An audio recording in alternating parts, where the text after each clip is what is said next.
देखते हैं वो कांप रहा होता है। वो कहता है कि ये सब क्या है। वो जिन्वू से पूछता है कि आखिरकार ये लोग कौन है। जिन्वू योजिन की तरफ देखते हुए कहता है, वो योजिन को बताता है कि ये मेरी एक स्किल है। योजिन ये बात सुनने के बाद काफी ज्यादा हैरान होता है। वो कहता है क्या क्या तुम्हारे पास एक ऐसी स्किल है जिसकी मदद से तुम शैडोज को समन कर सकते हो। जिन्वू उससे कहता है कि हाँ मतलब बहुत लंबी स्टोरी है, तुम्हें कभी बाद में सुनाऊंगा। जिन्वू उसको बताता है कि ये जो शैडो सोल्जर्स है काफी ज्यादा ताकतवर है और ये मेरे लिए लोगों को हंट करते हैं, और भी मेरे को जो भी काम इन लोगों से करवाना होता है वो सभी काम मेरे लिए कर देते हैं। और यहाँ पे जितने भी मॉन्स्टर्स को मारने के बाद क्रिस्टल मिल रहे होते हैं वो सभी के सभी भी यहाँ पर जो उसके शैडो सोल्जर्स होते हैं वो पिकअप कर लेते हैं। ये सब कुछ देखकर योजिन जिन्वू से कहता है कि सर कम से कम मेरे को यहाँ पर इसेंशियल स्टोन तो उठाने दीजिए। जिन्वू से कहता है क्यों, जिस पर वो उसको बताता है कि मैं काफी ज्यादा अपसेट हूँ क्योंकि मेरे से मेरी जॉब भी छीन ली गई है। जिन्वू अपने मन में सोच तो कहता है कि यार ये बंदा काफी ज्यादा अजीब है, और जिन्वू इस चीज के बारे में भी सोच रहा होता है आज योजिन के साथ उसकी लास्ट रेड है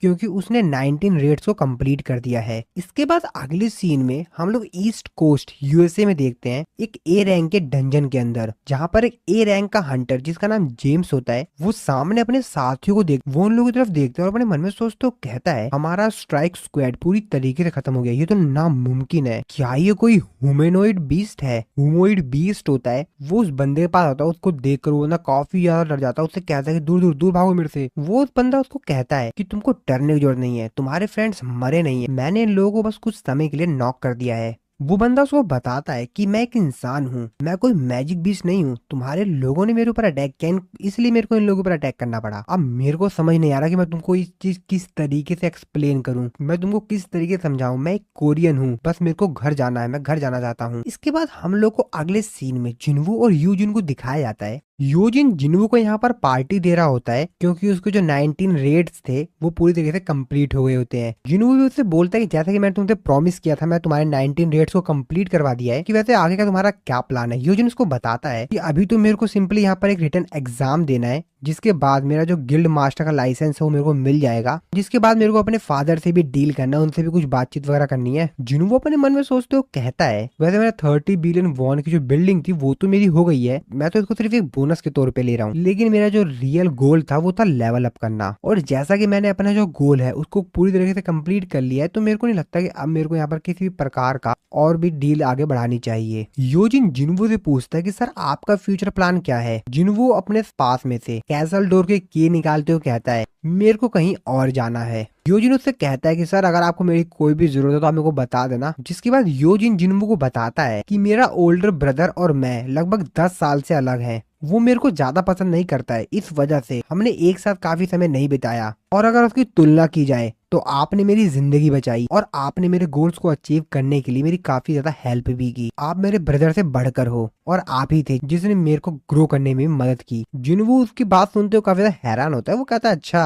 अगर तुम मेरे को अपना ओल्डर ब्रदर मानते हो तो मैं भी तुमको अपने यंगर ब्रदर की तरह मानता हूँ। जिसकी बात सुन के योजिन की आंखों में आंसू हो जाते हैं और कहता है यस यस सर। तभी जिन्वू सामने टीवी पर देखता है जहाँ पर न्यूज चल रही होती है, और न्यूज में मिस्टर बेक जो है वो सारे न्यूज मीडिया को इंटरव्यू दे रहे होते हैं अपना, और वो उन लोगों को बता रहे होते हैं हाँ ये बात सही है, सभी हाई रैंक के हंटर्स मारे गए और जितने भी लो रैंक के हंटर्स थे वो वहां से जिंदा वापस आ गए, और वहां पे जो सर्वाइवर्स थे उन लोगों ने बताया कि किसी ने उनकी वहां पर मदद की। साथ ही में एसोसिएशन ने जो इन्वेस्टिगेशन थी उसको यहाँ पर पूरी तरीके से फिनिश कर दिया है, और हाँ ये सिर्फ एक एक्सीडेंट था। जहाँ पर जो न्यूज रिपोर्टर्स होते हैं वो उनसे पूछ रहे होते हैं कि आखिरकार आप हमको सर्वाइवर से इंटरव्यू करने के लिए क्यों मना कर रहे हैं। जिन्वू न्यूज देखते हुए कहता है लगता है कि ये मेरे बारे में बात कर रहे हैं। सिर्फ हम लोग मिस्टर बेक को देखते हैं जो कि अब इंटरव्यू देकर काफी ज्यादा थक गए होते हैं। वो कहते हैं कि ये रिपोर्टर्स इन लोगों को पता है कि किस तरीके से स्टोरी बनानी है। तभी मिस्टर बेक के टेलीफोन पे ब्यूंग गू का फोन आता है। ब्यूंग गू मिस्टर बेक से पूछते हैं कि तुम्हारा सेल फोन बंद क्यों था। वो उनको बताते हैं कि वो रिपोर्टर्स मेरे को परेशान कर रहे थे। जिस पर वो कहते हैं अच्छा वो न्यूज, हाँ वो मैंने न्यूज देखी, मैं भी जापान में हूँ। मिस्टर बेक कहते हैं क्या जापान, आप भी जापान में हो। जिस पर उसको कहते हैं कि वैसे हाँ कुछ भी कहो, तुम कैमरे में काफी ज्यादा बेहतरीन लग रहे थे। मिस्टर बेक उनको कहते हैं अब शुरू मत हो जाना, मैं इस समय मजाक के मूड में नहीं हूँ। जिस पर उसको कहते हैं कि तुमको चिंता करने की जरूरत नहीं है, सब चीजें जल्दी ठीक हो जाएंगी। असल में मैं तुमको एक बहुत बड़ी न्यूज देने वाला हूँ। मिस्टर बेक कहते हैं क्या, जहाँ तक मेरे को लगा आपने अभी कहा था कि आप जापान में हो। जिस पर वो उसको बताता है कि हाँ, कुछ हफ्ते पहले जापान में से किसी ने सीक्रेटली हंटर एसोसिएशन से कांटेक्ट किया था और इसीलिए मैं यहाँ पर चेक करने के लिए आया था। और मेरे को ऐसा लग रहा है कि यहाँ पे जो सिचुएशन है वो बहुत ही ज्यादा खराब है, जितना कि हमने एक्सपेक्ट किया था, और बहुत ही जल्द ये जो न्यूज है वो कोरिया में भी आ जाएगी। मिस्टर बेक कहते हैं, क्या किसी ने जापान में से कोरिया के हंटर एसोसिएशन से कांटेक्ट किया, पर किस लिए, क्या रीजन था? जिस पर वो उसको बताता है वो उस इंसान से बात करना चाहता जिसने जेजू आइलैंड के रेड में पार्टिसिपेट किया था। जिसकी बात सुनने के बाद मिस्टर बैग काफी ज्यादा हैरान होते हैं। वो उनसे कहते हैं कि मेरे को अच्छी तरीके से डिटेल में एक्सप्लेन करो। जिस पर वो उसको एक्सप्लेन करते हैं और बताते हैं कि जैसा तुमको पता है कि 4 साल पहले एस रैंक का गेट ओपन हुआ था जेजू आइलैंड पर जब हमारा तीनों को तीनों सर्च एंड डिस्ट्रॉय मिशन पूरी तरीके से फेल हो गया था, और 4 साल बाद अभी भी वो जगह जहाँ पर अभी भी आंट्स मॉन्स्टर्स हैं, और ऐसा लग रहा है कि उस आइलैंड पे और भी ज्यादा कुछ गड़बड़ हुआ है। जिसपे कहते हैं, क्या कुछ गड़बड़ हुआ है, पर अब हमारा कंसर्न नहीं है, तुम छोड़ दो उसको, उस चीज के बारे में नहीं सोच रहे हो। जिस पर वो बताते हैं कि असल में वो जो आंट्स हैं वो इतनी ज्यादा कैपेबल हो गई है कि अब वो दूसरी कंट्रीज में भी मिग्रेशन कर रही हैं, दूसरी कंट्रीज में भी जा रही हैं, और उनमें से काफी सारे जो फ्लाइंग आंट्स हैं वो दूसरी जगह पे चली जा रही हैं। और उन्हीं में से एक आंट जिसके पास विंग्स थी वो जापान में पाई गई, और वो लोग इवॉल्व हो रहे हैं काफी ज्यादा तेजी से। अगले सीन में हम लोग जिन्हों को देखते हैं जो कि अपनी सिस्टर से कह रहा होता है कि मेरे को सडनली एक ट्रिप पे जाना पड़ रहा है, तो इसमें मेरे को कुछ हफ्ते लग जाएंगे। जिन्हों की सिस्टर उससे बोलती है कि डियर ब्रदर, वैसे आपको गर्लफ्रेंड कब मिल गई? जिन्हों उससे कहता है कि मैं फ्रेंड के साथ जा रहा हूँ। जिन्हों यहाँ पर परेशान हो गया होता है, अपने मन में सोचते हो, कहता है कि आखिरकार सब के सब लोग ये सेम चीज क्यों सोच रहे हैं। अगले सीन में हम लोग जिन्हों को देखते हैं जो कि असल में एक डंजन में आया हुआ होता है अपने आप को लेवल अप करने के लिए। जिन्हों सामने डंजन को देखते हुए वो कहता है कि जब मैंने सरबरस को डिफीट किया था, उसको हराया था, तब मेरा लेवल लगभग 20 था, और अब तो मेरा लेवल काफी ज्यादा बढ़ चुका है। कैसल की के की निकालता है जिसकी मदद से जिन्वो उस कैसल के अंदर चला जाता है। जिन्वो एक जगह पे पहुंचता है, जिस जगह को देखने के बाद जिन्वो कहता है, क्या मैं कहाँ पर हूँ? जिन्वो को यहाँ पर काफी समय हो गया होता है, बट यहाँ पे उसको कोई भी मॉन्स्टर नहीं दिखाई देवा होता है। तो जिन्वो को यहाँ पर जो क्वेस्ट मिला होता है उसके अंदर जिन्वो को यहाँ पर डेमोन्स के जो सोल है उसको यहाँ पर कलेक्ट करना है। तो जिन्वो को यहाँ पर डेमोन्स को हराना है और उनके जो सोल है उनको कलेक्ट करना है, और टोटल जिन्वो को यहाँ पर 10,000 डेमन सोल्स को कलेक्ट करना है। जिसके बाद जिन्वो को यहाँ पर काफी सारे रिवॉर्ड्स भी मिलेंगे। जिन्वो रिवॉर्ड्स को देखते हुए कहता है, वैसे रिवॉर्ड्स काफी ज्यादा मस्त लग रहे हैं। जिन्वो इस रिवॉर्ड को लेकर इसलिए भी खुश होता है क्योंकि जिन्वो की जो शॉप होता है उसमें काफी सारे ऐसे आइटम्स हैं जिनकी जो कीमत है वो 10 बिलियन गोल्ड है, और अगर जिन्वो इस क्वेस्ट को कंप्लीट कर लेता है तो वो उनमें से किसी भी एक को बड़े ही आसानी से ले सकता है। पर जिन्वो कहता है कि मेरे को ये चीज भी नहीं भूलना चाहिए कि अगर इसके रिवॉर्ड इतने ज्यादा अमेजिंग है तो इसका मतलब ये है कि ये जो क्वेस्ट है वो तो और भी ज्यादा हार्डर होने वाला है, काफी ज्यादा कठिन होने वाला है। पर अभी तक मेरे को यहाँ पर एक भी बीस्ट नहीं दिखाई दिया है। और तभी जिन्वो के सामने जो डोर होता है उसको जिन्वो जैसे ओपन करता है, वो सामने का नजारा देखकर काफी ज्यादा हैरान होता है। कहता है, क्या क्या ये कोई फील्ड टाइप डंजन है? सो असल में ये जो डंजन होता है वो पूरी तरीके से खंडर जगह होती है जहाँ पर बड़ी बड़ी बिल्डिंग्स होती है और पूरी तरीके से पूरी खंडर हो गई होती है, और इसलिए जिन्वो को ये जो डंजन थोड़ा सा अजीब लग रहा होता है। जिन्वो अपने मन में सोचते हो कहता है कि जैसा कि मेरे को 10,000 डेमोन्स के सोल को कनेक्ट करना है, तो इसका मतलब ये है कि कम से कम 10,000 मैजिक बीस्ट तो है ही इस कैसल के अंदर। और तभी जिन्वो देखता है उसके सामने काफी सारे डेमोन बीस्ट आ जाते हैं। जिन्वो को सिस्टम जिन्वो को बताता है कि एक डेमोन को हराने के बाद आपको सिर्फ एक ही सोल मिलेगी, और अगर आप किसी ऐसे डेमोन को हराते हो जिसके पास मल्टीपल सोल है तो उसके लिए आपको इस कैसल के अपर लेवल पे जाना होगा। जिन्वो कहता है, वैसे भी मैं सभी लोगों को कहकर आया हूँ कि मैं एक हफ्ते के लिए एक लंबी ट्रिप पे जा रहा हूँ, तो मेरे पास काफी समय है, और उन लोगों पर अटैक करता है। काफी सारे डेमोन बीस्ट को मारने के बाद जिन्वो को काफी सारे एक्सपीरियंस पॉइंट मिलते हैं। जिन्वो भी कहता है, तो अब तो मजा आने वाला है। इसके बाद अगले सीन में हम लोग यूजिन और उसके फादर को देखते हैं। यूजिन अपने फादर के पास गिल्ड मास्टर का लाइसेंस और रेड के रिकॉर्ड्स लाकर उनको दिखाता है। उसके फादर उसे बोलते हैं, अच्छा तो तुम गिल्ड मास्टर बनना चाहते हो? यूजिन उसको बताता है कि हाँ। यूजिन अपने मन में सोचते हो कहता है कि मेरे को ये चीज समझ नहीं आती कि आखिरकार क्यों मेरे फादर मेरे और मेरे ब्रदर के बीच में किसी एक को डिसाइड नहीं कर पा रहे हैं। यूजिन अपने फादर से कहता है कि आपको ये बात पता ही होगी फादर कि हम गिल्ड मास्टर की पोजीशन किसी स्ट्रेंजर को नहीं दे सकते हैं। यूजिन के फादर कहते हैं कि बहुत हुआ, मैं तुमको यहाँ पर किसी से मिलाना चाहता हूँ। यूजिन हैरान होते हुए कहता है, क्या किसी से मिलाना चाहते हैं? तो असल में उस स्ट्राइक स्क्वाड का एक मेंबर था जो कि जिन्वो के साथ रेड गेट के अंदर गया हुआ था। तो वो यूजिन को बताता है कि उस दिन वहां पर एक यंग फीमेल हंटर आई थी जो कि एक स्कॉलर लग रही थी, और साथ ही में सांगजिन वो भी आया था। योजिन उससे उस फीमेल हंटर का नाम पूछता है तो वो उसको बताता है कि उसका नाम सॉन्ग ही था। जिसके बाद ये बंदा यहाँ पर योजिन को बताता है कि उस दिन हमारे गिल्ड के जितने मेंबर्स थे, जितने लोग भी बच के वहां से सेफली बाहर आए थे रेड गेट से, उस सभी के सभी सांग जुन वू की वजह से हुआ था। क्योंकि हम लोगों को उस रेड गेट के अंदर सांग जुन वू ने बचाया था काफी सारे मॉन्स्टर से, और उसी ने हमको वहां से बाहर भी निकाला था। तो फर्स्ट टाइम तो मैं कंफ्यूज था कि आखिरकार 2 ही रैंकर हंटर्स हमारे ट्रेनिंग ग्राउंड पे क्या कर रहे हैं। लेकिन इस चीज का एहसास तो मेरे को बाद में हुआ रेड गेट के अंदर कि सांग जुन वो कितना ज्यादा पावरफुल है। जिसके बाद योजिन के फादर योजिन से कहते हैं, योजिन तुमको पता है कि मैं काफी स्किल हंटर्स को ढूंढ रहा हूँ। तो नेचुरली जब मैंने ये रूमर सुना कि एक हंटर जो कि ई रैंक का हंटर है उसने रेड गेट से बाहर निकलने में बाकी लोगों की मदद की, तो मेरे को इसमें कुछ दिलचस्प लगा। जिसके बाद मेरे को ये सब कुछ पता चला और मेरे को तो ये चीज बिल्कुल भी विश्वास ही नहीं हो रहा था कि आखिरकार एक इंसान जो कि नॉर्मल हंटर है उसने किस तरीके से स्ट्राइक स्क्वाड के मेंबर्स को बाहर निकाला रेड गेट से। और मेरे को लगता है कि तुमने मेरे से नेगोशिएशन करने का गलत दिन चुन लिया है, और ऐसा लगता है कि तुमको गिल्ड मास्टर का लाइसेंस ऑब्टेन करने में जिन्वू का बहुत ज्यादा बड़ा हाथ है। उसने तुम्हारी काफी ज्यादा मदद की है ना? ये सही बात है ना? जिसपे योजिन भी मानता है हाँ ये बात सही है। योजिन अपने मन में सोच रहा होता है कि जैसा कि मैंने दूसरे हंटर से हेल्प लिया है तो मैं अपने ब्रदर से ज्यादा क्वालिफाई नहीं हूँ, तो मेरे को नहीं लगता कि मेरे फादर मेरे को गिल्ड मास्टर बनाएंगे। योजिन के फादर उससे कहते हैं कि तुम क्या कुछ और कहना चाहोगे, जिसपे योजिन अपने फादर से कहता है कि प्लीज मेरे को योजिन गिल्ड को चलाना है। जिसपे उसके फादर कहते हैं हाँ चलो ठीक है। जिनकी बात सुनकर योजिन तो काफी ज्यादा हैरान हो जाता है, कहता है क्या? योजिन के फादर उससे कहते हैं हाँ ठीक है तुम योजिन गिल्ड को चला सकते हो, और जैसा कि तुमने अभी खुद ही कहा था कि एक दूसरे स्ट्रेंजर के हाथ में गिल्ड को देना थोड़ा सा रिस्की है। इसके बाद योजिन के फादर उससे कहते हैं कि तुमको एक काम करना पड़ेगा, क्या तुम सांग जुन वू को हमारे गिल्ड में ज्वाइन करवा सकते हो? जिसपे योजिन भी कहता है हाँ ठीक है मैं ट्राई करूंगा फादर। योजिन के फादर जो कि अपने मन में सोच रहे होते हैं कि मैंने 2 एस रैंक के हंटर से कांटेक्ट किया था ताकि वो लोग हमारे योजिन गिल्ड को ज्वाइन कर सकें। हालांकि वो जो एस रैंक के हंटर्स थे वो काफी ज्यादा पावरफुल थे, लेकिन जैसा कि अब हमको जिन्वू मिल चुका है तो मेरे को लगता है कि जिन्वू काफी बेहतर है, तो किसी भी हाल में मेरे को जिन्वू को ये गिल्ड ज्वाइन करवाना ही पड़ेगा।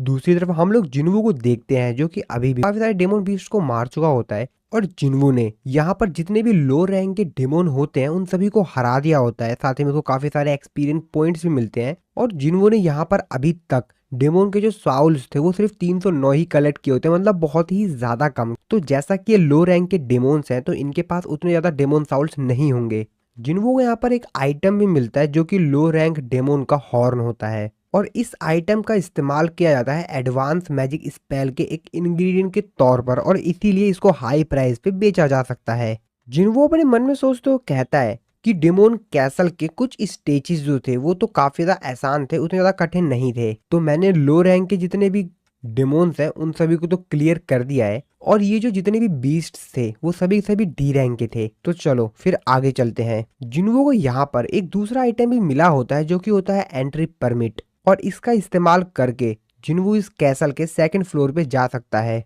और यहाँ पर एक डिवाइनेशन सर्कल होता है जो कि आपको 2 फ्लोर्स के बीच में इधर से उधर जाने को अलाउ करता है। जिन्वू अपने शैडो सोल्जर को बुलाता है ताकि वो यहाँ पर उसका काम आसान कर सके, और वो ऐसे ही करता है, वहां पर अपने शैडो सोल्जर को बुलाता है।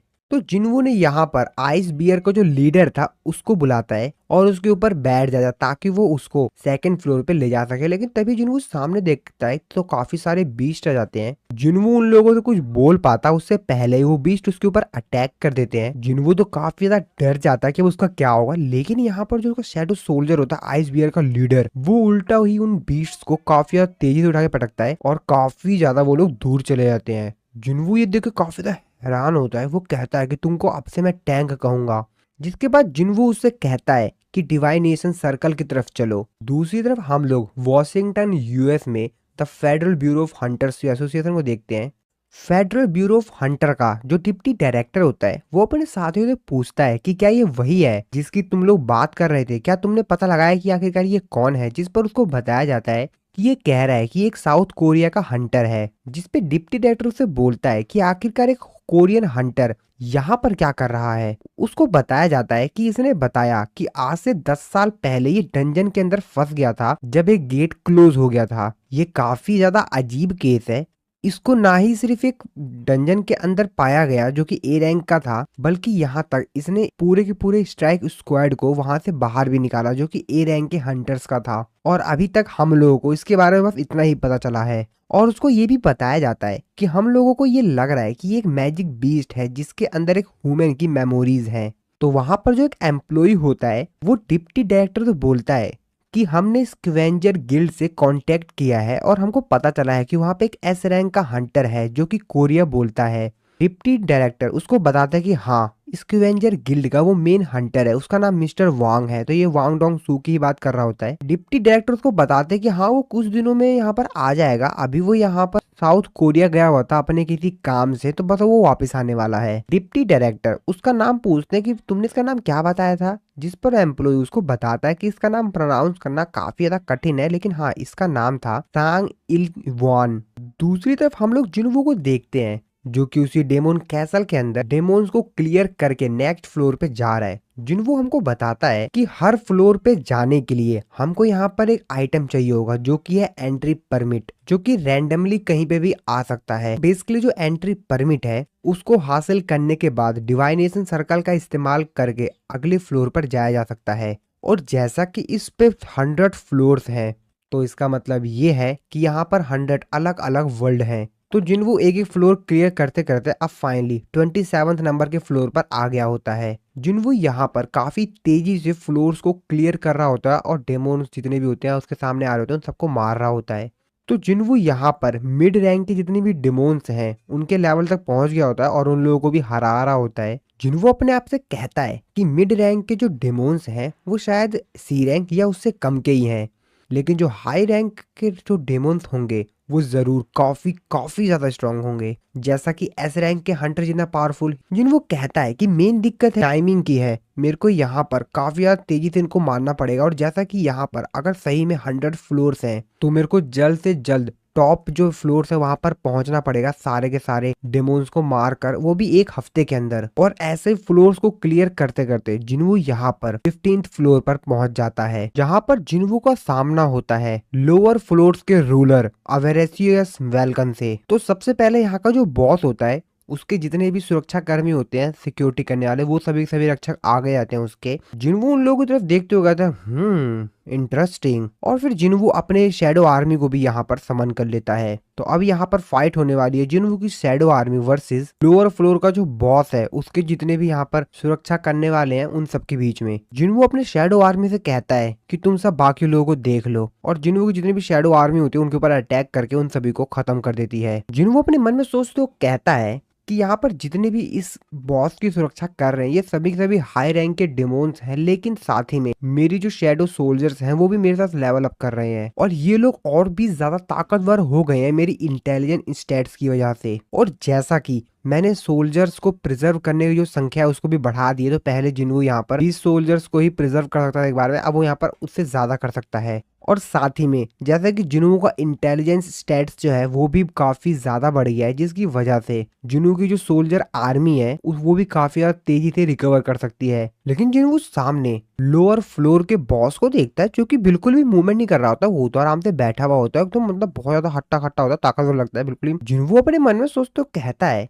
कि मेरे को लगता है कि ये काफी ज्यादा आसानी से मारा जाएगा, मेरे को काफी ज्यादा आसानी से इसको मार सकता हूँ। तभी जिन्वो देखता है कि वो जो बॉस होता है वो यहाँ पर मूवमेंट करता है और काफी ज्यादा तेजी से उड़ता हुआ आता है और जिन्वो की शैडो आर्मी के ऊपर अटैक करके काफी सारों को घायल करता है। जिन्वो ये देख के काफी ज्यादा हैरान होता है, वो कहता है क्या ये तो बहुत ज्यादा तेज है। लेकिन जिन्वो इसी बीच में अपनी हाइडिंग एबिलिटी का इस्तेमाल करता है और काफी तेजी से जाता है और उसको एक पंच मारता है, जिससे कि वो एक फ्लोर में जाके धंस जाता है। जिन्वो अपने मन में सोचते कहता है कि मैंने उसको पंच मारा वो तो काफी ज्यादा बेहतरीन था, पर मैंने ये एक्सपेक्ट बिल्कुल नहीं किया था कि मेरे पंच की वजह से वो उड़ता हुआ जाके गिरेगा।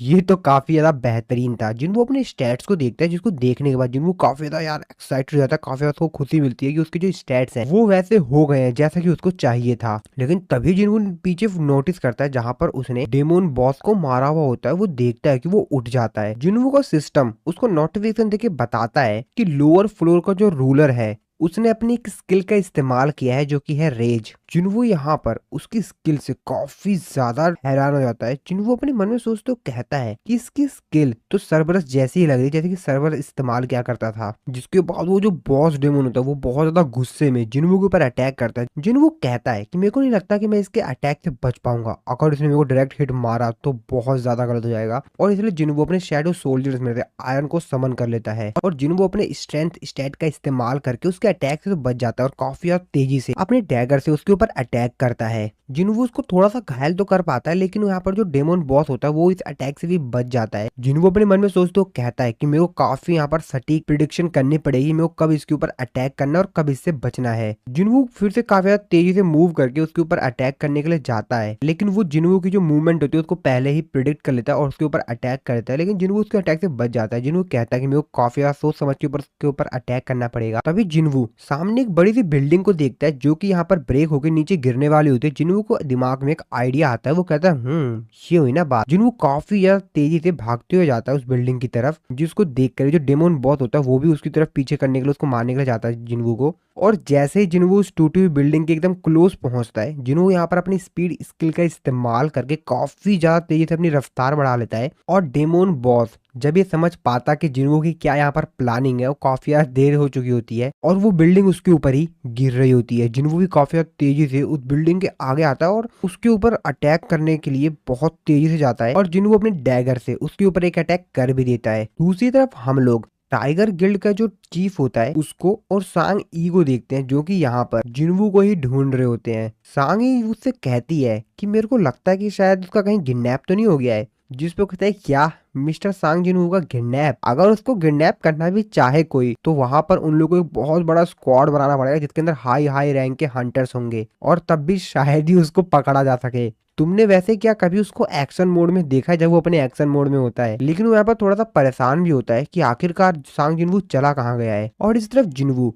डेमोन कैसल के अंदर उस डेमोन बीस्ट को मार देता है। तो एक्चुअल में जिन्वो ने सबसे पहले तो अपने डैगर से उसके ऊपर अटैक किया और पूरी बिल्डिंग कोलैप करके उसके ऊपर गिर गई और जिसकी वजह से वो हार गया। जिन्वो बताता है कि इस बॉस को मारने के बाद तो काफी ज्यादा बेहतरीन बेहतरीन रिवॉर्ड्स मिले और इन सभी आइटम्स में जिन्वो को एक काफी बेहतरीन आइटम मिला होता है जो कि असल में होता है fragment of the world tree. तो ये एक वुड होता है जिसका इस्तेमाल करके हाई क्वालिटी के मैजिकल टूल को बनाया जाता है। जिन्वो कहता है कि वैसे मेरे को अभी तो इसकी जरूरत है नहीं, लेकिन मैं इस वजह से इसको फेंक भी नहीं सकता हूँ क्योंकि मेरे को कभी ना कभी तो इसकी जरूरत पड़ ही जाएगी। जिन्वो को यहाँ पर जो नेक्स्ट आइटम मिला होता है वो होता है डेमोन मोनार्च का इयरिंग। और जिन्वो की करके जितने भी उसको आइटम्स मिले होते हैं उसको चेक करता है। तभी जिन्वो नोटिस करता है कि यहाँ पर जो उसका शैडो सोल्जर आयरन होता है वहां पर जितने भी डेमोन्स मरे होते हैं उनके हेड को उठा के इकट्ठा कर रहा होता है। जिन्वो उससे कहता है कि क्या तुम इसको रोक सकते हो, ये तुम क्या कर रहे हो? साथ ही में उसका यहाँ पर जो आयरन होता है भाई, उसे यहाँ पर जो बड़ा वाला बॉस डेमोन होता है उसको जिसको जिन्वो ने भी मारा होता है उसको भी घसीट कर यहाँ पर ले आया होता है। जिन्वो ये देख कर तो काफी ज्यादा हैरान हो जाता है। अब जिन्वो इसको कहे भी तो कहे क्या। जिन्वो उससे कहता है कि हाँ वैसे तुमने मेरी हेल्प तो की थी क्योंकि तुमने मेरे को अपनी शील्ड दी थी। तो असल में जब डेमोन बॉस जिन्वो के ऊपर अटैक कर रहा था और उसने आयरन को समन किया था तो आयरन काफी ज्यादा दूर समन हुआ था और जो डेमोन बॉस था वो जिन्वो के एकदम करीब आ गया होता है, इसीलिए ये आयरन ने जो अपनी शील्ड थी वो जिन्वो को दे दी जिसकी वजह से जिन्वो बच गया था।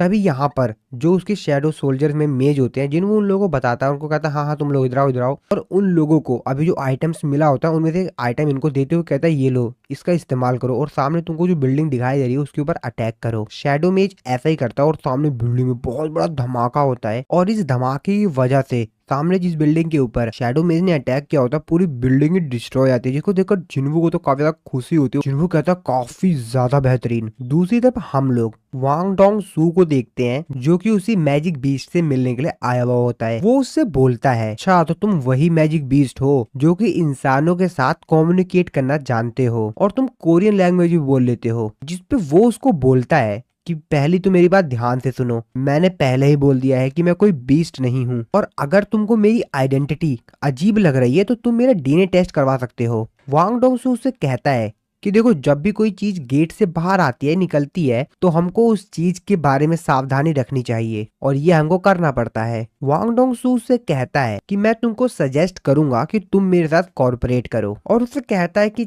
ठीक है, जब तक कि मैं ये कंफर्म नहीं कर लेता हूँ कि तुम इंसान हो या बीस्ट हो तब तक तुम मेरे सारे सवालों का जवाब दो। जिस पे वो कहता है हाँ चलो ठीक है। वांग डोंग सू उससे बोलता है कि क्या तुम डंजन के अंदर मर गए थे, मतलब तुम डंजन के अंदर 10 साल तक कैसे सरवाइव किए। जिस पे वो उसको बताता है कि नहीं। वांग डोंग सू उससे बोलता है तो इसका मतलब ये पॉसिबल है कि अगर कोई डंजन के अंदर मर जाए तो वो वापस आ सकता है। तो वो असल में अपने ब्रदर के बारे में सोच रहा होता है कि अगर ऐसा सही बात है, ये सही है, तो मेरा ब्रदर भी वापस आ सकता है। जिस पे वो उसको साफ साफ मना कर देता है और वो कहता है कि ये नामुमकिन है, अगर कोई मर चुका है तो वो वापस नहीं आ सकता है। जिस पे वो उससे बोलता है कि मैं तुमसे कुछ पूछना चाहूंगा। वांग डोंग सू उससे बोलता है कि नहीं, कि क्वेश्चंस मैं पूछ रहा हूँ तो मैं तुमसे सवाल पूछूंगा। लेकिन फिर भी वो बंदा उससे बोलता है कि गेट्स और मैजिक बीस्ट, तुम इन चीज के बारे में कितना जानते हो। वांग डोंग सू से बोलता है अच्छा तो तुम ये कहना चाहते हो कि अच्छा तो तुम उन लोगों के बारे में कुछ ऐसा जानते हो जो चीज मैं नहीं जानता हूँ। तो बेसिकली वांग डोंग सू जो होता है उसके ऐसा कहने से चिढ़ जाता है। जिसके बाद उससे कहता है तो तुम्हारे कहने का मतलब ये है कि सिर्फ तुम ही एक लौते हो जो कि इस डिस्ट्रक्शन को रोक सकते हो, तुम मेरा समय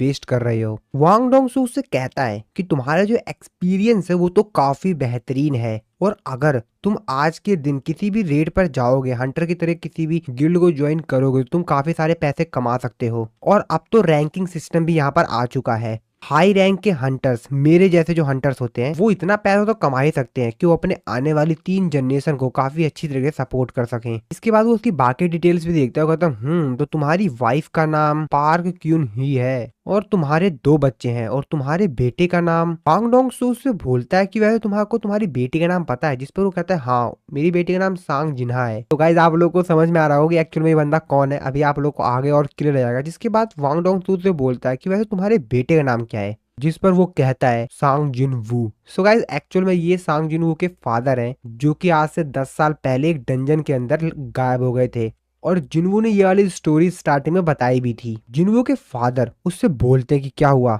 लेकिन वांग डोंग सू की तो यहाँ पर कुछ अलग ही इंटेंशन थी। जिनवू के फादर उससे बोलते हैं कि बोलो, तुम बताओ, मेरे आंसर का जवाब दो, और अगर तुम ऐसा नहीं करोगे तो मैं तुमको फोर्स करूंगा ये बताने के लिए। वांग डोंग सू कहता है चलो देखते हैं, और वो वहां पर लगे हुए एक बटन को क्लिक करता है जिसकी वजह से वो यहाँ पर उसको एक मैजिक बीस्ट डिक्लेयर कर देता है। ये देखने के बाद डिप्टी डायरेक्टर वहां पर भागते हुए आता, कहता है क्या ये इंसान बीस्ट है। वांग डोंग सू कहता है हाँ डिप्टी मैनेजर, ये बीस्ट है और ये अभी जल्दी अटैक करने वाला है, तो जितनी जल्दी हो सके इस एरिया को खाली करवाइए, जितनी जल्द हो सके। वांग डोंग सू से बोलता है कि मैं अभी जल्द ही कोरिया से वापस आया हूँ, मेरे को मालूम है कि तुम्हारे बेटे के साथ क्या हुआ है, वो मर चुका है। ये बात सुनने के बाद जिनवू के फादर के तो होश ही उड़ जाते हैं। वांग डोंग सू उससे बोलता है कि कोई नहीं, तुम उससे हेवन में मिल लेना। इस तरफ डेमोन कैसल के अंदर जिनवू के सामने बहुत बड़ी फौज आती है डेमोन की, बहुत सारी फौज, मतलब बहुत सारे डेमोन होते हैं यहाँ पर जिनवू के चेहरे पर तो बिल्कुल भी घबराहट नहीं होती है। जिनवू यहाँ पर अपने सोल्जर्स को समन करता है। वो बोलता है आयरन ए ग्रीस,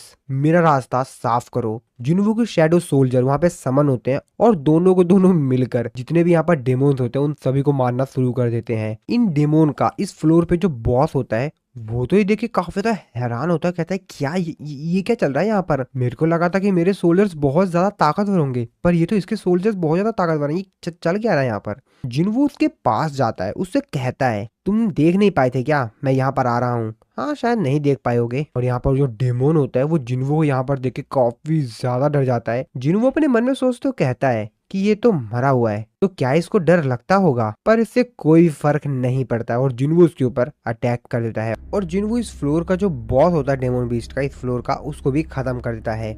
जिनवू को काफी सारे आइटम्स और रिवॉर्ड मिलते हैं यहाँ पर। तो जिनवू को यहाँ पर स्प्रिंग वाटर मिलता है, साथ ही में उसको 2 लाख एक्सपीरियंस पॉइंट भी मिलते हैं और भी काफी सारी चीजें मिलती हैं जिनवू को यहाँ पर। जिनवू ने यहाँ पर जितने भी डेमोन बीस्ट को मारा हुआ होता है वो उनकी बॉडी के ऊपर बैठा हुआ होता है और सोच रहा होता है कि इनका जो बॉस था वो मेरे तुलना में काफी सारे बीस्ट को समन कर सकता था। मैं तो बस थोड़े बहुत बीस्ट को यहाँ पर समन कर सकता हूँ अपने शैडो सोल्जर्स में से, लेकिन वो यहाँ पर काफी सारों को समन कर सकता था। तो क्या मैं इसकी मैजिकल पावर को, इसकी जो एबिलिटीज है डेमोन बीस्ट को समन करने की, क्या मैं उसको अब्सॉर्ब कर सकता हूँ। और इसीलिए जिन्वू ये सोच रहा होता है कि क्या मैं इसको शैडो सोल्जर बना सकता हूँ अपना। तो जिन्वू ऐसा ट्राई करता है, पे एम करता है और उसको अपना शैडो सोल्जर बनाने की कोशिश करता है, लेकिन जिन्वू का सिस्टम उसको मना कर देता है और कहता है कि तुम इस टारगेट को अपना शैडो सोल्जर नहीं बना सकते हो। जिन्वू को भी ये पता नहीं होता कि आखिर क्यों वो इन डेमोन्स के शैडो सोल्जर को एक्सट्रैक्ट नहीं कर पा रहा है। वहाँ पे जो आसपास में डेमोन्स बीस्ट्स होते हैं, जिन्वू उनके ऊपर भी ट्राई करता है बट वो नहीं हो पाता है। और जिन्वू को यहाँ पर एक और आइटम मिला हुआ होता है।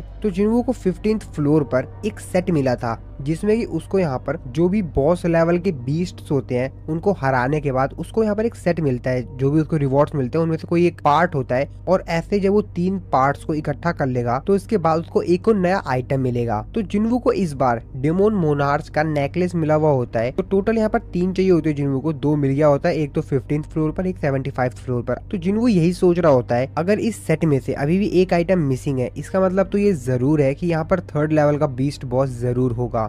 और अगर मेरे को ये पूरे सेट को पूरी तरीके से कंप्लीट करना है तो मेरे को उसको हराना ही होगा। लेकिन दिक्कत ये होती है कि जिन्वू का यहाँ पर जो क्वेस्ट होता है वो पहले ही खत्म हो गया होता है। तो जिन्वू को यहाँ पर 10,000 सॉल इकट्ठे करने थे डेमोन्स के, तो उसने यहाँ पर 10,001 कर लिए होते हैं। मतलब उसका जो क्वेस्ट है वो पूरी तरह से कंप्लीट हो चुका है। साथ ही में जिन्वू जो अपनी लिमिट है उसको छू चुका है और वो बहुत ज्यादा थक गया है। मतलब उसको दिक्कत होगी उतने ज्यादा और ऊपर फ्लोर्स पे जाने में। इस क्वेस्ट को कंप्लीट करने के बाद जिन्वू को यहाँ पर 3 रिवॉर्ड मिले हुए होते हैं। तो जिन्वू यहाँ पर सबसे पहला वाला जो रिवॉर्ड होता है वो चूज करता है, जिसमें कि वो शॉप में से किसी भी आइटम को फ्री में ले सकता है। जिन्वू जब अपनी शॉप ओपन करता है तो वहाँ पे काफी सारे आइटम्स होते हैं। अब जिन्वू यहाँ पर तो ये सोच के रखा होता है कि वो यहाँ पर सबसे महंगा आइटम ले लेगा, लेकिन उसे एक कंफ्यूजन भी हो रही होती है कि आखिरकार इनमें से इतने सारे आइटम्स होते हैं वो कौन सा चॉइस करे। क्योंकि अगर वो अपने डिसीजंस को काफी ज्यादा तेजी से ले लेगा तो अंत में बस उसको दोबारा इस चीज को बेचकर पैसे वापस लेने पड़ेंगे। तो उसको वो चीज यहाँ पर अभी चॉइस करनी चाहिए जिसकी उसको अभी जरूरत है। तो जिन्वू यहाँ पर चॉइस करता है कर्ज रैंडम लूट बॉक्स को। तो जिन्वू ने इस बार कर्ज रैंडम लूट बॉक्स को इसलिए चॉइस किया होता है क्योंकि जब जिन्वू ने अपने जो उसको डेली क्वेस्ट मिले होते हैं उसको उसने डबल कंप्लीट कर लिया था, तो उसको 2 ऑप्शन मिलते हैं, एक तो कर्ज रैंडम बॉक्स को चॉइस करने का और एक ब्लेस्ड रैंडम लूट बॉक्स को चॉइस करने का। तो जिन्वू ने जो ब्लेस्ड रैंडम लूट बॉक्स था उसको यहाँ पर चॉइस कर लिया था, तो उससे उसको वो की मिली थी जिसकी वजह से वो इस डंजन में आ पाया था। तो इसीलिए वो इस बार कर्ज रैंडम लूट बॉक्स को चॉइस करता है। तो ब्लेस्ड रैंडम लूट बॉक्स जो होता है वो प्लेयर की जो भी डिजायर होती है उसके हिसाब से प्लेयर को वो आइटम देता है, और जो कर्ज रैंडम लूट बॉक्स होता है वो प्लेयर की जरूरत के हिसाब से उसको आइटम देता है। और जिन्हों को ये चेक भी करना था कि आखिरकार जो कर्ज रैंडम लूट बॉक्स होता है उसके अंदर क्या मिलता है। जिसके बाद यहाँ पर जो उसके पास कर्ज रैंडम लूट बॉक्स होता है वो ओपन होता है। जिन्हों काफी उत्साहित होता है कि उसको भाई यहाँ पर क्या मिलने वाला है, क्या मिलने वाला है। जिन्हों जब यहाँ पर देखता है कहता है क्या एक और की। तो जिन्हों को इस कर्ज रैंडम लूट बॉक्स के अंदर एक की मिली हुई होती है जिसका नाम, लेवल ऑफ डिफिकल्टी और टाइप कुछ भी पता नहीं होता, सबका सब अननोन होता है। अब जिन्वू देख के काफी ज्यादा हैरान होता है कि इसके बारे में तो कोई भी इन्फॉर्मेशन नहीं दी गई है, अब ये किस चीज के में इस्तेमाल किया जाएगा। अब जिन्वू को यहाँ पर पता तो है नहीं कि ये की क्या करेगी। तो जिन्वू यहाँ पर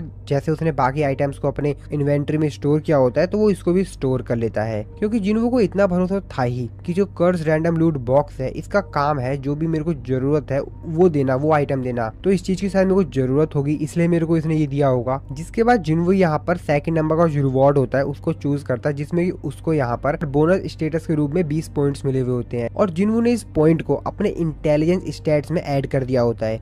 तो जिन्वू जब स्टैट्स होते हैं वो भी काफी ज्यादा बेहतरीन हो गए होते हैं पहले की तुलना में। इसके बाद जिन्वू फाइनली यहाँ पर जो उसका 3rd रिवॉर्ड होता है जो कि होता है अनडिस्क्लोज रिवॉर्ड, उसको चूज करता है। ये भी एक तरह से रैंडम बॉक्स की तरह है जिसके अंदर जिन्वू को कुछ भी मिल सकता है। जिन्वू जब उस बॉक्स को ओपन करता है तो उसको यहाँ पर एक आइटम मिला हुआ होता है जो कि असल में एक ब्लूप्रिंट होता है होली वाटर ऑफ लाइफ का। तो इस ब्लूप्रिंट की मदद से जिन्वू यहाँ पर होली वाटर ऑफ लाइफ को किस तरीके से क्राफ्ट किया जाता है वो यहाँ पर सीख सकता है। दूसरी तरफ फेडरल ब्यूरो ऑफ हंटर में उसकी जो टॉप वाली बिल्डिंग होती है उसमें आग लग गई होती है। फायर ब्रिगेड आकर यहाँ पे आग को बुझा रही होती है। तभी उनमें से कुछ लोग बात कर रहे होते हैं कि मैंने सुना है 2S रैंक के हंटर के बीच यहाँ पर फाइट हुई थी जिसकी वजह से ये सब कुछ हुआ। लेकिन हाँ, ये किसी मिरेकल से कम नहीं है कि हम लोगों को ज्यादा डैमेज नहीं हुई है, हम लोग को बस थोड़ी सी डैमेज हुई है जिससे अभी हम लोग निपट रहे हैं। तो यहाँ पर हम लोग वांग डोंग सू को देखते हैं जो कि बिल्डिंग में यहाँ पर काफी ज्यादा घायल पड़ा हुआ होता है। तो एग्जैक्टली यहाँ पर नहीं बताया गया कि किस किस के बीच में फाइट हुई है, बट मेरे हिसाब से यहाँ पर वांग डोंग सू और जिन्वू के फादर के बीच में फाइट हुई होगी, क्योंकि जब हम लोगों ने लास्ट वाले सीन में देखा था तो जिन्वू के फादर वान डोंग सू के ऊपर काफी ज्यादा गुस्सा हो गए थे। दूसरी तरफ हम लोग जिन्वू को देखते हैं जो कि हॉस्पिटल में आया हुआ होता है अपनी मदर से मिलने के लिए। तो असल में जिन्वू को यहाँ पर जो 3rd आइटम मिला हुआ होता है रैंडम बॉक्स में से ब्लूप्रिंट, उसकी मदद से जिन्वू होली वाटर ऑफ लाइफ को बनाना चाह रहा था। तो ये एक तरह से एक पावरफुल मैजिक क्योर होता है जो कि जिस इंसान को पिलाया जाएगा उसकी जितनी भी बीमारियां होंगी वो सभी की सभी ठीक हो जाएंगी। तो पूरी बोतल में जितना भी लिक्विड होगा उस पूरे को कंज्यूम करना पड़ेगा ताकि इसका जो फुल इफेक्ट है वो उस इंसान के ऊपर हो सके। तो असल में जिन्वू इस आइटम की मदद से अपनी मदर को ठीक करना चाह रहा था ताकि जिन्वू होली वाटर ऑफ लाइफ को पूरी तरीके से कंप्लीट बना ले एंड उसके बाद अपनी मॉम को ये पिला दे, जिसकी वजह से उसकी मॉम की जितनी भी बीमारियां हैं वो खत्म हो जाए और उसकी मॉम ठीक हो जाए। पर टोटल 3 आइटम चाहिए होते हैं इस चीज को बनाने के लिए और इसमें से जिन्वू के पास 2 आइटम होते हैं, 3rd आइटम नहीं होता है। तो बेसिकली जो इसमें पहला आइटम होता है वो होता है fragment from the world tree, जो कि जिन्वू को 15th फ्लोर पे मिला था जब उसने वेलकन को हराया था। दूसरी चीज चाहिए थी spring water from forest of echoes, तो वो भी जिन्वू को 75th फ्लोर पे मिल गया था जब उसने मेटस को हराया था। हालांकि जिन्वू को मालूम था कि उसको जो 3rd आइटम है वो कहाँ मिलेगा, डेमोन कैसल के जो टॉप फ्लोर है वहां पर जो फाइनल बॉस है उसको हराने के बाद जिन्वू को यहाँ पर जो 3rd आइटम चाहिए होगा उसको इस होली वाटर ऑफ लाइफ को बनाने के लिए उसको वहां पर मिल जाएगा। तो अगर मैं डेमोन कैसल को पूरी तरीके से क्लियर कर दूं, यानी जितने भी उसमें 100 फ्लोर्स है उन सभी को क्लियर कर दूं, तो उसके बाद मेरे को सारे इंग्रेडिएंट जो भी जरूरत है होली वाटर ऑफ लाइफ को बनाने के लिए वो मेरे को मिल जाएंगे। तो जिन्वू 1 हफ्ते के अंदर ही डेमोन कैसल के जितने भी फ्लोर थे उसको क्लियर करते करते 16 टाइम्स लेवल अप किया हुआ होता है, जिसकी वजह से जिन्वू अब एक एस रैंक के लेवल तक पहुंच चुका है। तो जिन्वू को अब कोई डरने की बात तो है नहीं। जिन्वू अपने मन में कहता है कि मॉम आप चिंता मत कीजिए, आपको बस थोड़ा सा और समय इंतजार करना पड़ेगा, बस थोड़ा सा और समय। इसके बाद हम लोग कोरियन हंटर एसोसिएशन में देखते हैं जहाँ पे न्यूज में चल रहा होता है कि federal bureau of Hunter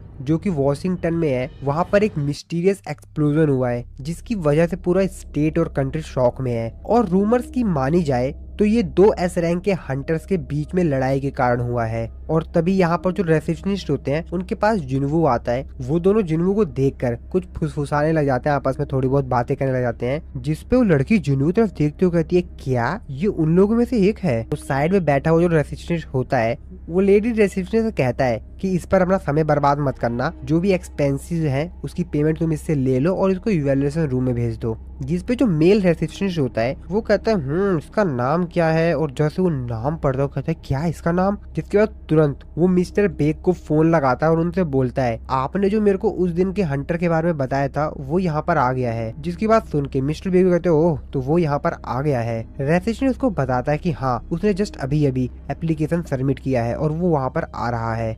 mister bag भी थोड़ा सा हैरान होते हैं, वो कहते हैं ओह तो वो आ गया अपनी रीवैल्यूएशन के लिए। जिन्वू रीइवैल्यूएशन रूम में जाकर अपने नंबर आने का वेट कर रहा होता है। तभी यहाँ का प्रोसेस देख के जिन्वू कहता है यहाँ का जो प्रोसेस है वो काफी ज्यादा चेंज हो गया है।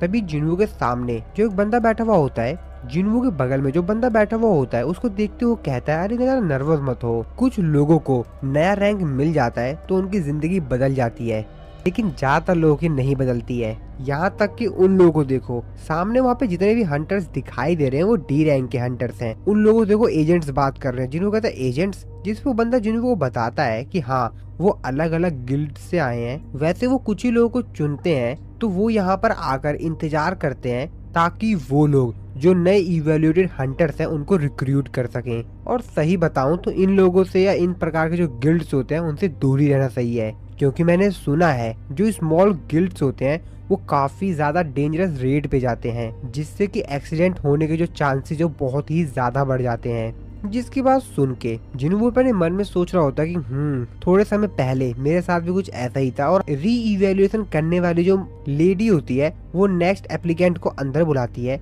तो वहां से जो बंदा बाहर आ रहा होता है वो काफी ज्यादा नाराज होता है, दुखी होता है बेचारा बहुत ज्यादा। जिसपे जिन्वू के सामने जो बंदा बैठा हुआ होता है वो उसको देखते हुए कहता है अरे चिंता क्यों कर रहे हो, इतना नर्वस क्यों हो, बस तुम्हारी रैंक ई ना हो, उसके अलावा तुम बेसिक जिंदगी तो जी ही सकते हो। जिन्वू के बगल में जो बंदा बैठा हुआ होता है वो बेचारा तो काफी ज्यादा नर्वस होता है। तो वो बंदा यहाँ पर सोच रहा होता है कि अगर वो किसी बड़े गिल्ड में चला जाएगा, उन लोगों के साथ कॉन्ट्रैक्ट पे साइन करने के बाद वो उन लोगों से पेमेंट ले लेगा, जिससे कि वो अपने जो डेट है उसके ऊपर कर्ज है उसको चुका पाएगा। और उन पैसों को चुकाने के बाद वो अपनी डॉटर के साथ दोबारा रह पाएगा। वो उम्मीद कर रहा होता है कि उसको सी रैंक या उससे ज्यादा का रैंक मिले। तो ये जो री इवेल्युएशन सिस्टम होता है काफी सारे लोगों की जिंदगी बदल जाती हैं उनके रैंक की वजह से, क्योंकि हंटर का जो रैंक होता है वही ये डिटरमाइन करता है कि आखिरकार वो जो हंटर है कितना ज्यादा पावरफुल है। हंटर्स अपनी जिंदगी के काफी सारे साल प्रैक्टिस करते हैं स्वॉर्ड की, फाइटिंग, अपनी बॉडी को बनाने में, जिसकी वजह से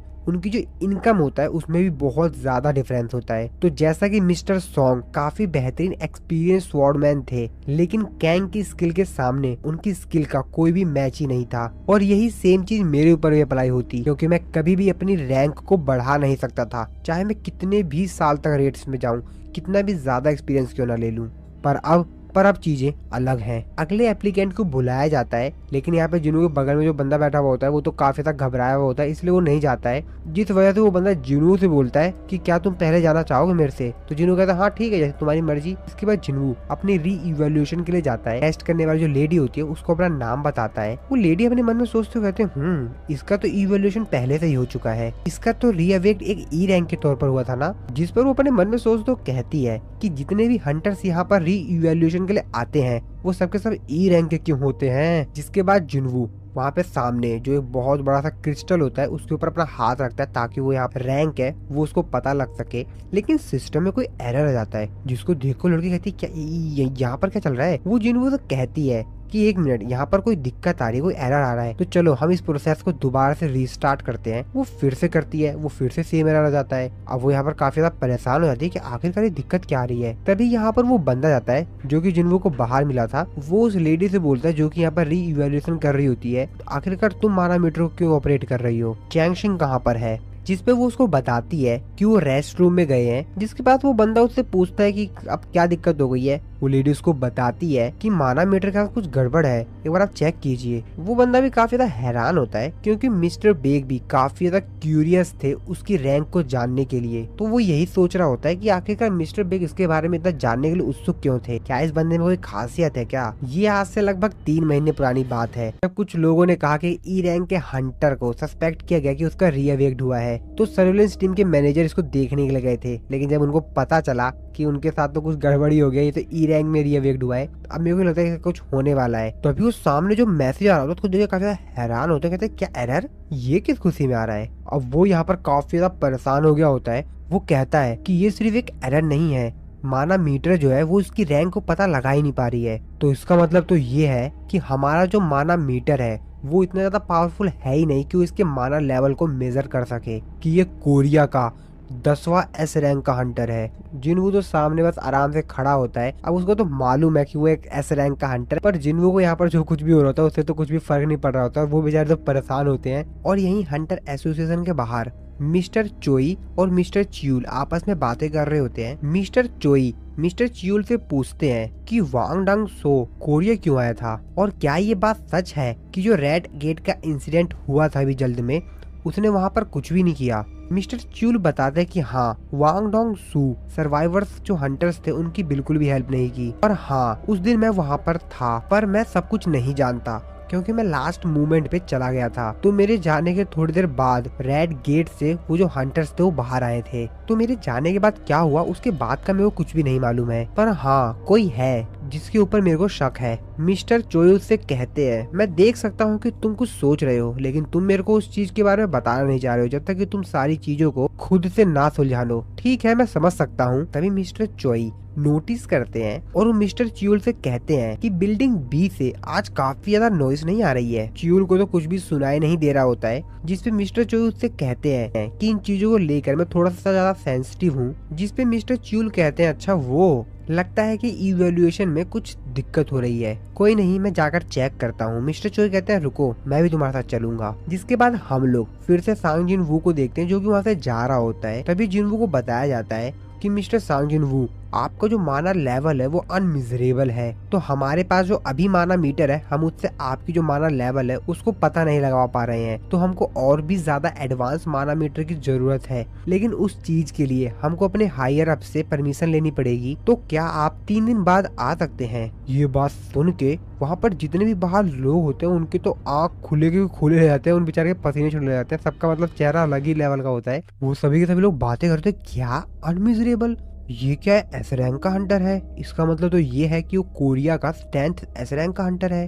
बाकी जो यहाँ पर गिल्ड मेंबर्स होते हैं वो भी यहाँ पर बातें कर रहे होते हैं। तो उनमें जो एक बंदा होता है वो कहता है ये तो गोल्डन अपॉर्चुनिटी है, तो क्या हमको उसको रिक्रूट करने के लिए पूछना चाहिए। तभी उनमें से एक हंटर कहता है कि मेरे को तो नहीं लगता कि मेरे गिल्ड के पास इतना ज्यादा पैसा होगा कि वो एक एस रैंक के हंटर को रिक्रूट भी कर पाए। और तभी वहाँ पर एंट्री होती है मिस्टर चोई की, जिसको देखकर सभी लोग काफी ज्यादा हैरान होते हैं। वो लोग कहते हैं कि आखिरकार अल्टीमेट हंटर यहाँ पर क्या कर रहे हैं। तो असल में दोस्तों मिस्टर चोई, जिनका पूरा नाम चोई जोंग इन है, जो कि एक एस रैंक के हंटर हैं और वो हंटर गिल्ड के मास्टर हैं। जिनवू भी मिस्टर चोई को देखता है। हालांकि जिनवू को इनके बारे में थोड़ा बहुत पहले से पता होता है। ये काफी बेहतरीन फायर टाइप मैजिक इस्तेमाल कर सकते हैं और जहाँ तक मैंने सुना है ये अपने एक सिंगल स्पेल से पूरी बिल्डिंग को ही डिस्ट्रॉय कर सकते हैं और इसीलिए लोग इनको द अल्टीमेट हंटर कहते हैं। और मेरा जो निकनेम है वो इनके जैसा ही है। तो असल में जिनवू यहाँ पर अपने निकनेम की बात कर रहा था जो होता है द वीकेस्ट हंटर। बाकी सभी जो लोग होते हैं वो यहाँ पर ये बातें कर रहे होते, क्या इनको पहले से पता था कि यहाँ पर एक एस रैंक का हंटर आया है। तो सांग जिनवू के बारे में ही बोल रहे होते लोग यहाँ पर। तो इसका मतलब ये है कि मिस्टर चोई यहाँ पर इसके लिए खुद ही आए हैं। अच्छा, तो इसीलिए इसको कोरिया का बेस्ट गिल्ड कहा जाता है। मिस्टर च्यूल अपने मन में सोच रहे होते हैं कि सांग जिनवू एक एस रैंक का हंटर है। मिस्टर चोई अपने मन में सोचते हो कहते हैं हर कोई यहाँ पर उस एरर मैसेज की बात कर रहा है। ऑफ कोर्स ये काफी बेहतरीन बात है। तो इसका मतलब तो ये है कि ये कोरिया का 10वां एस रैंक का हंटर है और हंटर एसोसिएशन को कोई दूसरा माना मीटर लाने की जरूरत नहीं है और इसमें कोई शक भी नहीं है कि ये बहुत ही ज्यादा स्ट्रॉन्गेस्ट है। तो जिनवू की तरफ देख कर ऐसे बातें कर रहे होते हैं कि 3 दिन का इंतजार एक रिजल्ट के लिए 3 दिन का इंतजार करने की क्या जरूरत है। ये तो मेरे को देखने से ही बहुत ज्यादा ताकतवर लग रहा है। जिसके बाद मिस्टर चोई जो होते हैं वो जिनवू के पास जाते हैं और उससे अपना जो इंट्रोडक्शन वगैरह वो देते हैं। पर जिनवू तो वहाँ से आगे जाने लगता है, जिस पर मिस्टर चोई उससे कहते हैं कि अगर तुमने पहले से कोई गिल्ड के बारे में नहीं सोच रखा है ज्वाइन करने की, तो मेरे लिए तुम्हारे पास एक अपॉर्चुनिटी है। तो क्या तुम्हारे पास कुछ मिनट्स होंगे? जिसपे जिनवू उसको साफ साफ बोल देता है कि सॉरी मैं बिजी हूँ। और ये बात सुन के मिस्टर चोई तो बेचारे बहुत ज्यादा दुखी हो जाते हैं। उनके एक्सप्रेशन थोड़े से चेंज हो जाते हैं एक्चुअली यहाँ पर, क्योंकि मिस्टर चोई को जिस तरीके से जिनवू ने मना किया था उसकी वजह से यहाँ पर थोड़ा सा तो यहाँ पर इनका एक्सप्रेशन चेंज होना ही था। जिनवू जो हो कि वहाँ से अब वापस जा रहा होता है, वो अपने मन में सोचते हो कहता है कि जैसा कि री इवेल्युएशन में अभी 3 दिन है तो मेरे पास काफी ज्यादा टाइम है, मैं और भी बहुत कुछ कर सकता हूँ। तो सबसे पहले तो मेरे को जो डेमोन कैसल है वहाँ पर जाकर एक एंटीडोट बनाना है। मिस्टर चोई मिस्टर च्यूल से कहते हैं मिस्टर चोई क्या मैं अपना इसको इंट्रोडक्शन देना भूल गया क्या, या शायद मैंने ज्यादा कोशिश ही नहीं की। तभी मिस्टर चोई पीछे देखते हैं जिनवू को, जो कि वहाँ से गायब हो गया होता है। मिस्टर चोई कहते हैं ये तो यहाँ से गायब हो गया, तो जरूर ये एक एक्सेप्शनल असैसिन टाइप का हंटर है और अगर मैं इसको रिक्रूट कर लेता हूँ तो मेरे गिल्ड में 3 एस रैंक के हंटर होंगे। तो इससे हमारा जो गिल्ड है वो सिर्फ कोरिया का ही सबसे स्ट्रॉन्गेस्ट गिल्ड नहीं बल्कि शायद पूरी दुनिया का स्ट्रॉन्गेस्ट गिल्ड बन जाए। तभी यहाँ पर मिस्टर बेक आते हैं, जो कि यहाँ पर मिस्टर चोई से पूछते हैं कि वो कहाँ चला गया। तो वो यहाँ पर सांग जिनवू की बात कर रहा होता है। मिस्टर बेक बताते हैं कि मैं जानता था यहाँ पर क्या होगा, वैसे वो कहाँ चला गया। जिसके बाद मिस्टर बेक बताते हैं कि ट्रेनिंग के दौरान जो एक्सीडेंट हुआ था, एक मिस्टीरियस हंटर जिन्होंने बाकी सर्वाइवर्स की हेल्प की थी। मिस्टर जो समझ जाते हैं, वो कहते हैं मैं समझ गया, वो जरूर सांग जिनवू ही होगा। जिनवू फिर से हॉस्पिटल जाता है अपनी मॉम से मिलने के लिए। जिनवू अपनी मॉम की तरफ देखते हुए कहता है कि मैं आपको बचा लूंगा, प्लीज आप थोड़े से और समय तक इंतजार करो। फिर जिनवू वहाँ से बाहर जाने लगता है और अपने आप से कहता है कि मेरे को और भी ज्यादा स्ट्रॉन्गर बनना पड़ेगा। जैसे जैसे मैं फ्लोर्स को क्लियर करता जाऊंगा वैसे वैसे मेरा लेवल अप होता जाएगा। लेकिन मिडिल लेवल का जो बॉस था उसको हराना थोड़ा सा कठिन था। तो इसका मतलब तो ये है कि वो बॉस जो कि टॉप फ्लोर पर है उसको हराना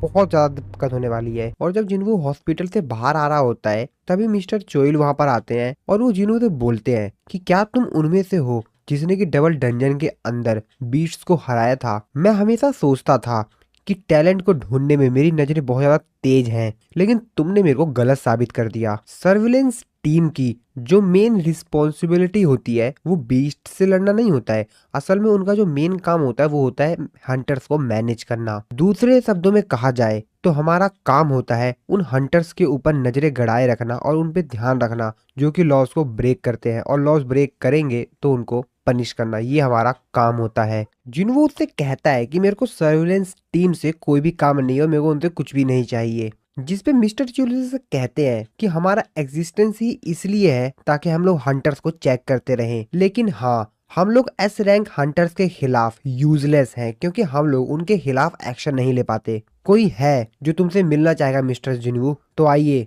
आप मेरे साथ चलिए। तो जिनवू उसके साथ चला जाता है। मिस्टर चियूल उसको बताते हैं कि हंटर एसोसिएशन के जो चेयरमैन है वो आपसे मिलना चाहते हैं, मिस्टर गो। जिनवू चेयरमैन को काफी ज्यादा हैरानी से देखता है। वो कहता है ओह, तो ये चेयरमैन है। चेयरमैन जिनवू का स्वागत करते हैं और उनसे कहते हैं कि मेरा नाम मिस्टर गो है, आपसे मिलकर खुशी हुई मिस्टर सांग जिनवू। आइए मेरे साथ बैठिए, मेरे को आपसे कुछ बातें करनी है। जिनवू भी उनकी बात मानकर वहां पर बैठ जाता है। जिनवू अपने मन में सोच रहा होता है कि ये 80 साल से भी ज्यादा के हैं, लेकिन इनकी जो बॉडी है वो रिटायर रेसलर जैसी लग रही है और इस चीज को भी ठुकराया नहीं जा सकता है कि ये एक एस रैंक के हंटर है। मिस्टर गो जिनवू को बधाई देते हैं और कहते हैं कि कॉन्ग्रेचुलेसन, तुम एक एस रैंक के हंटर बन गए हो। जिनवू उनको बताता है कि मेरा अभी तक री इवेल्यूशन नहीं हुआ है, वो अभी भी पेंडिंग है। मिस्टर गोस को बताते हैं। मिस्टर गो जिनवू से कहते हैं कि अगर मैं एकदम हॉनेस्ट के साथ बताऊं तो री इवेल्यूशन करने से भी तुम्हारी रैंक असल में पता नहीं लगाई जा सकती और उससे कोई फर्क भी नहीं पड़ेगा। असल में हमारा जो एडवांस माना मीटर है वो शायद ब्रेक हो सकता है इवैल्यूएशन के दौरान। जो वो डिवाइस है वो उनका माना लेवल मेजर नहीं कर पाता है, जो कि एक लेवल के रेंज को क्रॉस कर देते हैं। और अगर मीटर अपनी पूरी क्षमता लगाकर भी तुम्हारी फुल रेंज को माप ले, उसको मेजर कर ले, तब तो शायद तुम्हारा जो रिजल्ट हो वो एस रैंक हो या शायद एस रैंक। पर हाँ, इससे कोई भी फर्क नहीं पड़ता है कि एस रैंक के आगे यानी एस के आगे और कितने एस जुड़ते हैं। रिजल्ट कभी भी एक्यूरेट नहीं आएगा क्योंकि वो तुम्हारे पावर को मेजर नहीं करेगा, वो सिर्फ तुम्हारे लेवल को मेजर करेगा। जिन्हों उनसे पूछता है कि फिर मेरे को यहाँ पर क्यों बुलाया गया है। मिस्टर घोष को बताते हैं तो तुम क्या ये जानना नहीं चाहोगे कि आखिरकार क्यों री इवेल्युएशन का जो प्रोसीजर है वो एग्जिस्ट करता है, वो है ही क्यों? ऐसा इसलिए है क्योंकि वो एक ग्रेस पीरियड को सर्व करता है। मिस्टर को जिनवू को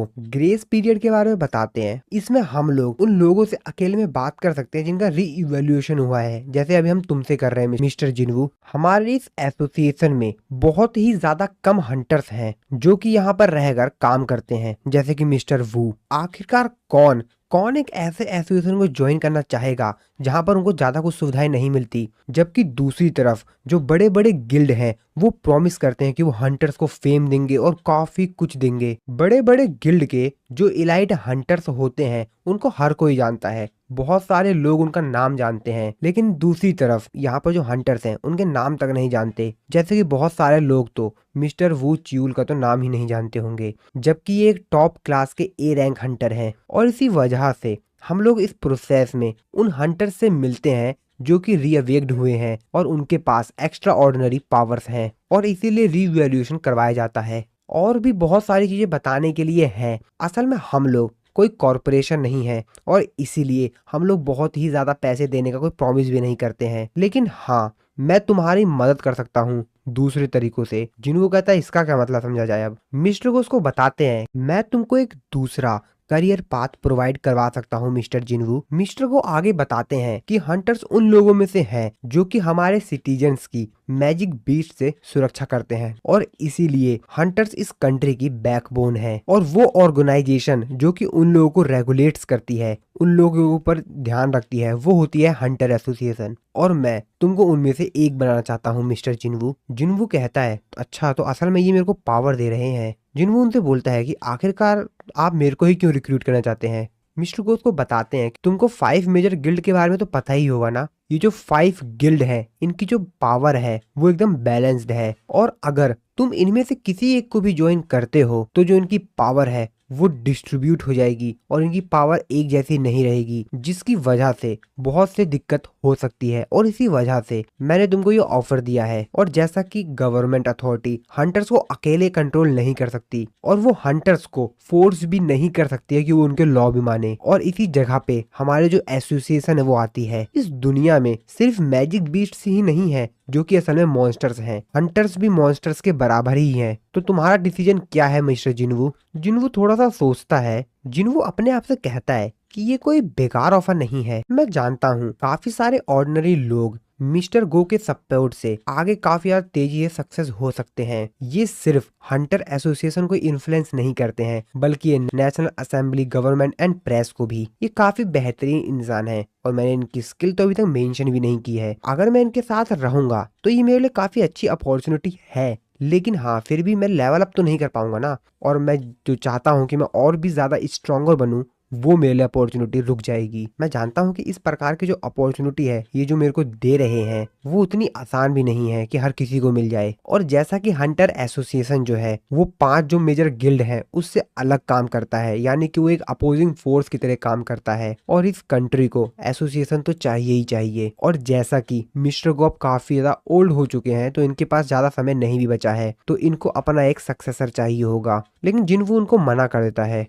मिस्टर गो अपने मन में सोचते हुए कहते हैं आखिरकार अंत में सब कुछ पैसे के लिए हो रहा है। जिनवू उनसे कहता है कि मैं फाइट करना चाहता हूँ मैजिक बीस्ट्स के खिलाफ। जिनवू अपने मन में सोचते हुए कहता है कि जो एसोसिएशंस होते हैं वो भी बहुत ज्यादा डंजन्स में रेड करते हैं, लेकिन वो यूजली डी रैंक और ई रैंक में ही करते हैं, और जो बाकी गिल्ड्स होते हैं वो उनसे कोई इसमें दिक्कत भी नहीं है उन लोगों को। और अगर मैं एसोसिएशन को ज्वाइन कर लेता हूँ तो मैं लेवल अप तो कर ही नहीं पाऊंगा, और अगर मैं इसी तरीके से जिस तरीके से अभी आगे बढ़ रहा हूँ तो मैं काफी बेहतरीन और काफी ज्यादा ताकतवर हंटर बन पाऊंगा। जिनवू उनको कहता है कि मैं डंजन से ही बिलोंग करता हूँ, तो डंजन मेरे को ज्यादा सूट करता है। मिस्टर गो भी जिनवू की आंखें देखकर थोड़ा सा डर जाते हैं। वो कहते हैं कि ये आंखें ये बिल्कुल सीरियस है, मेरे को तो मालूम भी नहीं कि लास्ट टाइम मेरा दिल इस तरीके से कब धड़का था। तो उनका दिल जो होता है काफी तेजी से धड़क रहा होता है। और अगर मैं 20 नहीं अगर मैं 10 ईयर यंगर होता तो इन जैसे यंग हंटर से तो मैं अकेला ही लड़ लेता। जिनवू मिस्टर गो से बोलता है कि मेरी छोटी सिस्टर घर पर अकेली है, तो मेरे को लगता है कि अब मेरे को जाना चाहिए। मिस्टर गो भी उसके ऊपर ज्यादा प्रेशर नहीं डालते हैं, उसे कहते हैं कि थैंक यू तुम्हारे टाइम के लिए, तुम जा सकते हो। जिनवू वहां से जाते जाते मिस्टर वू से कहता है कि डबल डंजन के अंदर मैं नहीं था जिसने कि उन बीस्ट को हराया था। जिनवू अपने मन में सोचते हुए कहता है कि मेरे को भी नहीं पता कि आखिरकार वो कौन था। जिनवू को वहां से चले जाने के बाद मिस्टर गो और मिस्टर च्यूल आपस में कुछ बातें करते हैं। मिस्टर गो बोलते हैं कि जैसा कि तुम जानते हो जब हीलर्स एग्जिस्टेंस में आए और जब हीलिंग मैजिक को पहली बार डिस्कवर किया गया तो मेरे को लगा कि मैं दोबारा से जवान हो सकता हूँ और फाइनली मैं इस अपनी बेकार बॉडी से छुटकारा पा सकता हूँ। लेकिन वो एक गलत आशा थी। यहाँ तक कि जो मोस्ट पावरफुल हीलिंग स्पेल है वो भी मेरे एज को रिवर्स नहीं कर पाया। बड़े बड़े जो गिल्ड है वो लगातार अभी भी न्यू हंटर्स को रिक्रूट कर रहे हैं, यहाँ तक कि हमने उनको मना किया था, फिर भी वो कंट्री की जो मिलिट्री फोर्स है उतने ताकतवर तो हो ही गए हैं। और दूसरी तरफ हम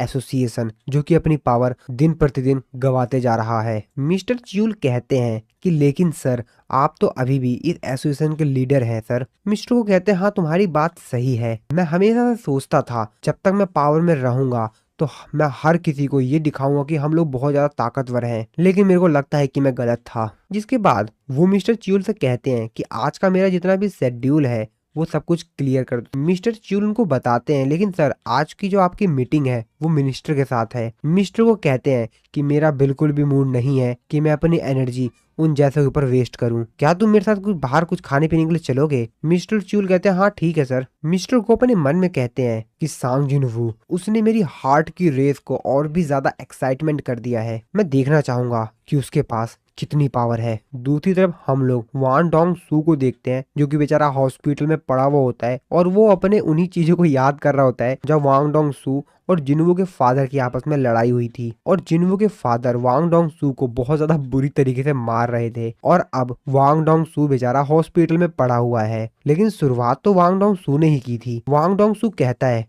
अच्छा तो सच में ये ड्रीम नहीं है, ये सच है। तभी वहां पर डिप्टी मैनेजर आते हैं। वांग डोंग सू उनसे बोलता है कि आखिरकार आपको मुझ जैसे लूजर से क्या काम, अगर आपको कुछ कहना है तो आप कहिए और यहाँ से चले जाइए। डिप्टी मैनेजर उससे कहता है मैं तुमसे कुछ पूछना चाह रहा था, क्या तुमको लगता है सांग इन वान, सांग जिनवू के फादर की बात कर रहा होता है, क्या वो एक बीस्ट है सही में? वांग डोंग सू कहता है आपको क्या लगता है कि मैं एक इंसान के ऊपर अटैक करूंगा? जिसके बाद डिप्टी मैनेजर उसको एक फुटेज दिखाते हैं। ये वहां के जो नियर बाय सिक्योरिटी कैमरा था वहां से रिकॉर्ड किया गया था उस दिन। इन फोटो को ध्यान से देखो। मैंने आज तक ऐसा ना ही कभी देखा है और ना ही कुछ सुना है कि एक मैजिक बीस्ट इंसानों को बचाने की कोशिश कर रहा है। तो क्या तुमको अभी भी लगता है कि वो इंसान एक मैजिक बीस्ट है? वांग डोंगसू कहता है, सर अगर इसका अपोजिट माना जाए तो क्या आपने कभी सुना है कि एक इंसान गेट से बाहर आया हो? डिप्टी मैनेजर का कोई रिप्लाई नहीं देते हैं। वांग डोंगसू कहता है, हाँ सर वो एक बीस्ट है।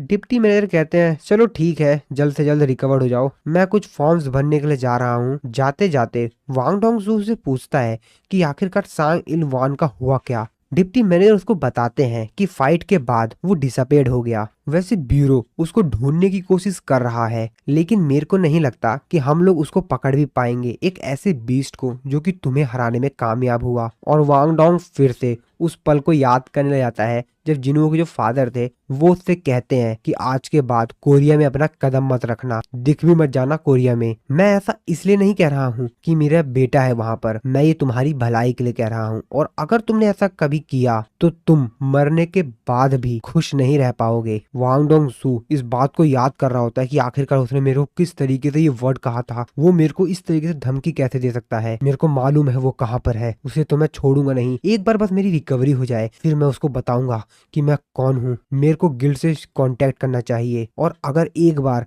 मेरे को कुछ आर्टिफैक्ट्स मिल जाए तो मेरे को उसको पकड़ने में कोई भी दिक्कत नहीं होगी। बस मैं एक बार अपनी इंजरीज से रिकवर हो जाऊं, फिर मैं बताऊंगा उसको मैं क्या चीज हूँ। इसके बाद अगले सीन में हम लोग जिन्वो को देखते हैं जो कि हंटर्स के ऑक्शन मार्केट को एनालाइज कर रहा होता है क्योंकि उसको कुछ सामान लेना था। जिन्वो बताता है कि असल में जो ऑक्शन मार्केट होती है ये एक ऑनलाइन और ऑफलाइन मार्केट है जहां पर हमको वो सामान मिलते हैं जो कि रेड के दौरान मिले थे। यहाँ पर आप उनको बेच भी सकते हैं और चाहे तो उनको खरीद भी सकते हैं। ऐसा कोरिया में हजारों हंटर्स हैं जो कि इस ऑक्शन मार्केट में ट्रेड करते हैं और अपने इक्विपमेंट को बेचते हैं। गुड इक्विपमेंट जो होते हैं वो लिटरली हंटर्स की लाइफ बचा लेते हैं। तो इसका मतलब साफ साफ ये है कि जो हंटर इन इक्विपमेंट का अच्छी तरीके से इस्तेमाल करेगा वो अपने आप को काफी अच्छी तरीके से बचा पाएगा रेड्स के दौरान। जैसा कि डी और ई रैंक के जो हंटर्स होते हैं वो नॉर्मली इन चीजों को अफोर्ड नहीं कर पाते हैं क्योंकि वो उतने पैसे बना ही नहीं पाते हैं जितना कि हाई रैंक के हंटर्स बना पाते हैं डंजन में रेड। और इसीलिए